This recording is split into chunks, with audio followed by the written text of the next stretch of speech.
You're listening to Whispers of a Witch.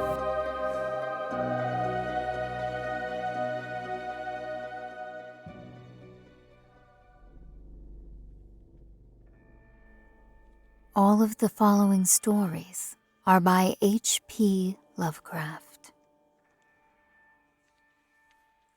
Ex Oblivione.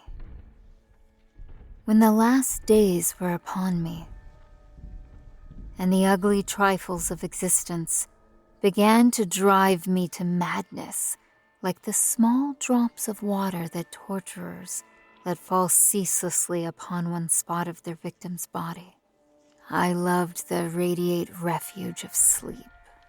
In my dreams, I found a little of the beauty I had vainly sought in life, and wandered through old gardens and enchanted woods. Once, when the wind was soft and scented, I heard the south calling, and sailed endlessly and languorously under strange stars. Once, when the gentle rain fell, I glided in a barge down a sunless stream under the earth till I reached another world of purple twilight, iridescent arbors, and undying roses. And once I walked through a golden valley that led to shadowy groves and ruins, and ended in a mighty wall green with antique vines and pierced by a little gate of bronze. Many times I walked through that valley, and longer would I pause in that spectral half-light where the giant trees squirmed and twisted grotesquely, and the gray ground stretched damply from trunk to trunk, sometimes disclosing the mold-stained stones of buried temples. And always the goal of my fancies was the mighty vine-grown wall with the little gate of bronze therein. After a while, as the days of waking became less and less bearable from their grayness and sameness, I would often drift in opiate peace through the valley and the shadowy groves, and wonder how I might seize them for my eternal dwelling place, so that I need no more crawl back to a dull world, stripped of interest and new colors.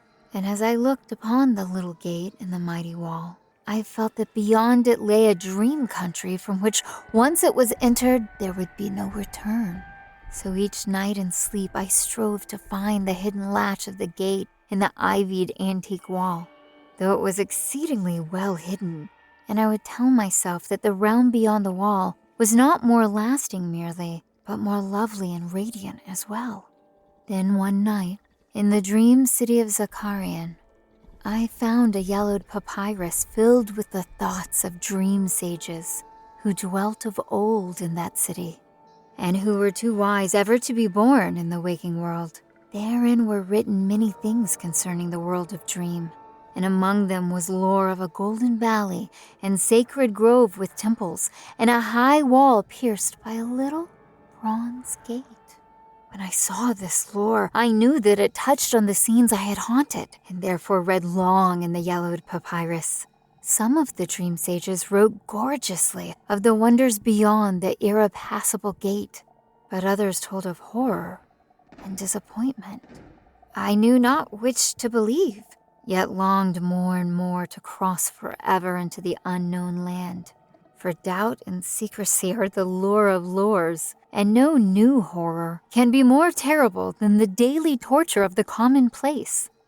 So when I learned of the drug which would unlock the gate and drive me through, I resolved to take it when next I awakened. Last night, I swallowed the drug and floated dreamily into the golden valley and the shadowy groves. And when I came this time to the antique wall, I saw that the small gate of bronze was ajar. From beyond came a glow that weirdly lit the giant twisted trees and the tops of the buried temples, and I drifted on songfully, expectant of the glories of the land from whence I should never return. But as the gate swung wider, and the sorcery of drug and dream pushed me through, I knew that all sights and glories were at an end. For in that new realm was neither land nor sea, but only the white void of unpeopled and illimitable space. So happier than I had ever dared hoped to be, I dissolved again into that native infinity of crystal oblivion from which the demon life had called me for one brief and desolate hour.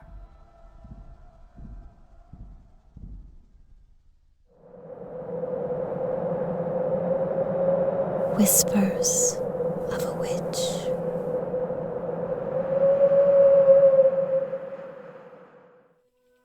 Memory. In the valley of Nis, the accursed waning moon shines thinly, tearing a path for its light with feeble horns through the leafy foliage of a great upas tree. And within the depths of the valley, where the light reaches not, move forms not meant to be beheld. Rank is the herbage on each slope, where evil vines and creeping plants crawl amidst the stones of ruined palaces, twining tightly about broken columns and strange monoliths, and heaving up marble pavements laid by forgotten hands. And in trees that grow gigantic, in crumbling courtyards leap little apes, while in and out of deep treasure vaults writhe poison serpents and scaly things without a name. Vast are the stones which sleep beneath coverlets of dank moss, and mighty were the walls from which they fell. For all time did their builders erect them, and in sooth they yet serve nobly, for beneath them the gray toad makes his habitation. At the very bottom of the valley lies the river Than, whose waters are slimy and filled with weeds. From hidden springs it rises, and to subterranean grottos it flows, so that the demon of the valley knows not why its waters are red, nor whither they are bound. The genie that haunts the moonbeams spoke to the demon of the valley, saying, "I am old and forget much. Tell me the deeds and aspect and name of them who built these things of stone." And the demon replied, "I am memory, and am wise in lore of the past. But I too am old. These beings were like the waters of the river Than, not to be understood. Their deeds I recall not, for they were but of the moment. Their aspect I recall dimly, for it was like to that of the little apes in the trees. Their name I recall clearly, for it rhymed with that of the river. These beings of yesterday were called man." So the genie flew back to the thin-horned moon, and the demon looked intently at a little ape in a tree that grew in a crumbling courtyard.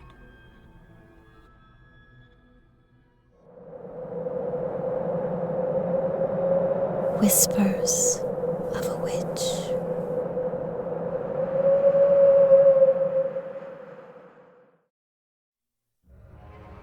Nyarlathotep, the crawling chaos. I am the last. I will tell the ardent boy. I do not recall distinctly when it began, but it was months ago. The general tension was horrible. To a season of political and social upheaval was added a strange and brooding apprehension of hideous physical danger. A danger widespread and all-embracing. Such a danger as may be imagined only in the most terrible phantasms of the night. I recall that the people went about with pale and worried faces and whispered warnings and prophecies, which no one dared consciously repeat or acknowledge to himself that he had heard. A sense of monstrous guilt was upon the land, and out of the abysses between the stars swept chill currents that made men shiver in dark and lonely places. There was a demonic alteration in the sequence of the seasons. The autumn heat lingered fearsomely, and everyone felt that the world, and perhaps the universe, had passed from the control of known gods or forces to that of gods or forces which were unknown. And it was then that Nyarlathotep came out of Egypt. Who he was, none could tell, but he was of the old native blood and looked like a pharaoh. The Fellahin knelt when they saw him, yet could not say why. He said he had risen up out of the blackness of 27 centuries. Into the lands of civilization came Nyarlathotep, swarthy, slender, and sinister, always buying strange instruments of glass and metal and combining them into instruments yet stranger.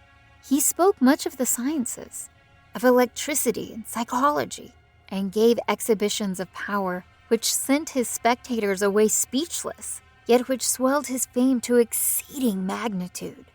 Men advised one another to see Nyarlathotep and shuddered. And where Nyarlathotep went, rest vanished, for the small hours were rent with the screams of nightmare. Never before had the screams of nightmare been such a public problem. Now the wise men almost wished they could forbid sleep in the small hours, that the shrieks of cities might less horribly disturb the pale, pitying moon as it glimmered on green waters gliding under bridges and old steeples crumbling against a sickly sky. I remember when Nyarlathotep came to my city, the great, the old, the terrible city of unnumbered crimes. My friend had told me of him, and of the impelling fascination and allurement of his revelations, and I burned with eagerness to explore his uttermost mysteries. My friend said they were horrible and impressive beyond my most fevered imaginings, that what was thrown on a screen in the darkened room prophesied things none but Nyarlathotep dared prophesize, and that in the sputter of his sparks there was taken from men that which had never been taken before, yet which showed only in the eyes. And I heard it hinted abroad that those who knew Nyarlathotep looked on sights which others saw not. It was in the hot autumn that I went through the night with the restless crowds to see Nyarlathotep. Through the stifling night and up the endless stairs into the choking room, and shadowed on a screen, I saw hooded forms amidst ruins, and yellow evil faces peering from behind fallen monuments. And I saw the world battling against blackness, against the waves of destruction from ultimate space, whirling, churning, struggling around the dimming, cooling sun. Then the sparks played amazingly around the heads of the spectators, and hair stood up on end, while the shadows, more grotesque than I can tell, came out and squatted on the heads.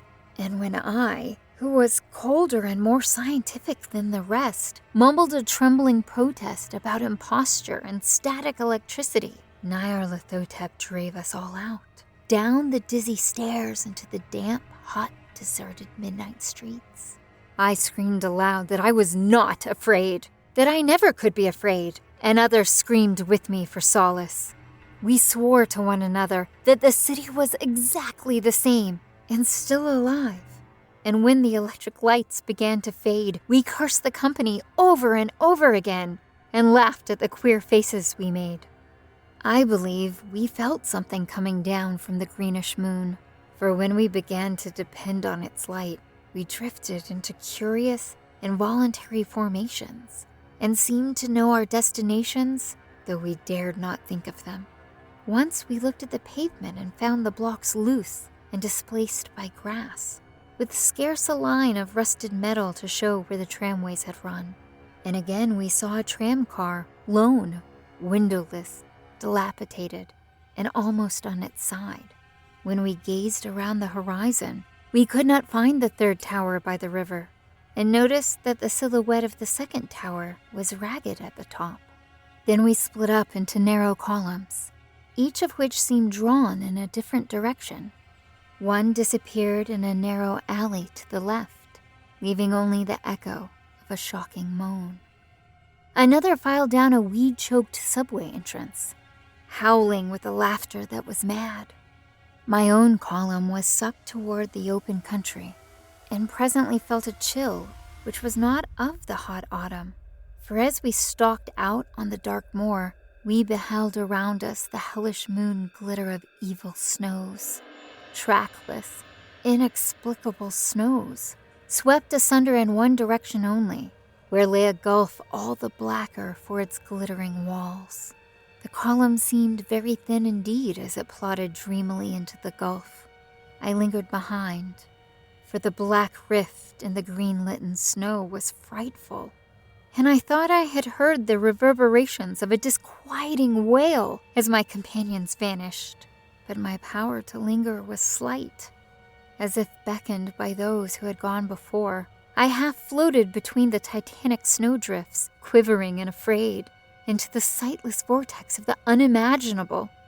Screamingly sentient, dumbly delirious. Only the gods that were can tell. A sickened, sensitive shadow writhing in hands that are not hands, and whirled blindly past ghastly midnights of rotting creation.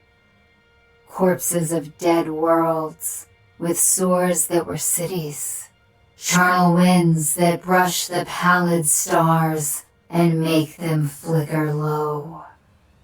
Beyond the world's vague ghosts of monstrous things. Half-seen columns of unsanctified temples that rest on nameless rocks beneath space and reach up to dizzy vacua above the spheres of light and darkness. And through this revolting graveyard of the universe, the muffled, maddening beating of drums and thin, monotonous whine of blasphemous flutes from inconceivable, unlighted chambers beyond time. The detestable pounding and piping whereunto dance slowly, awkwardly, and absurdly the gigantic, tenebrous, ultimate gods. The blind, voiceless, mindless gargoyles, whose soul is nigh our.